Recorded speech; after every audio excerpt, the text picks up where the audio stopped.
I'm sure I'm not the only one that in the previous years with the COVID and all the isolation and things like that,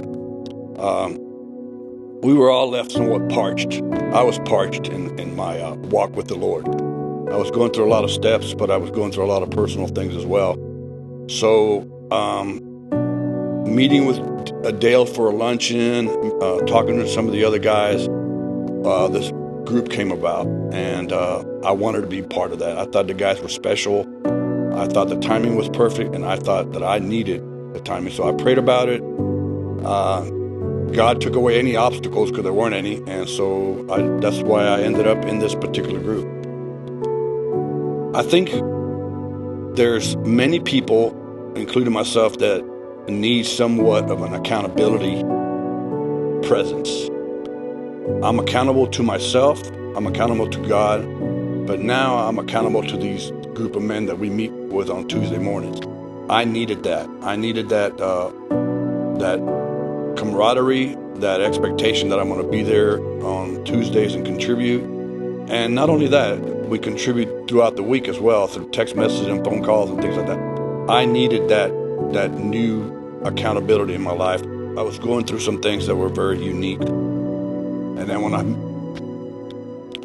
when I meet with these group of guys and we share, no matter what the age group, because in our group there's a pretty good difference in variance in age group, but we're all experiencing common things about our lives, our families, our spouses, our children, in my case, my grandchildren. So it made me feel that some of the things that I was experiencing, have gone through and going through, and we all are not so unique. And I also felt very comfortable in sharing some of these, what I call personal and private things with this group of men. Obviously, the prioritizing and looking at the schedule and looking at different groups and when they met and things like that. Obviously, I knew that was going to be a factor. As a parent, you have to have schedules for your school, for your children, work, and those kind of things.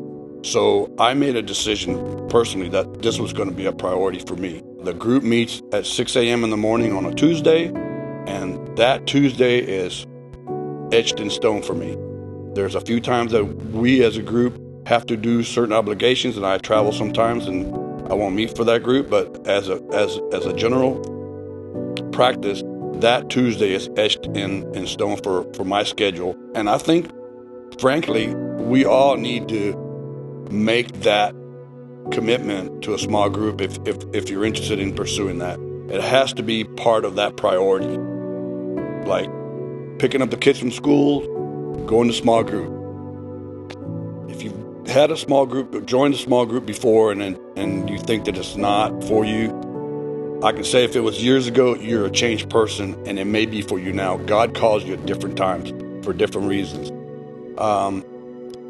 I needed a small group. I needed an opportunity to congregate with people that I love and respect, that are part of my church, and get to know them better. And by that, I've also gotten to know the church even better, which, you come here every Sunday and you go, I know everybody. I've gotten to know the people that I congregate with better, their needs, their families, what makes them tick, what are the needs of the heartbeat of our church.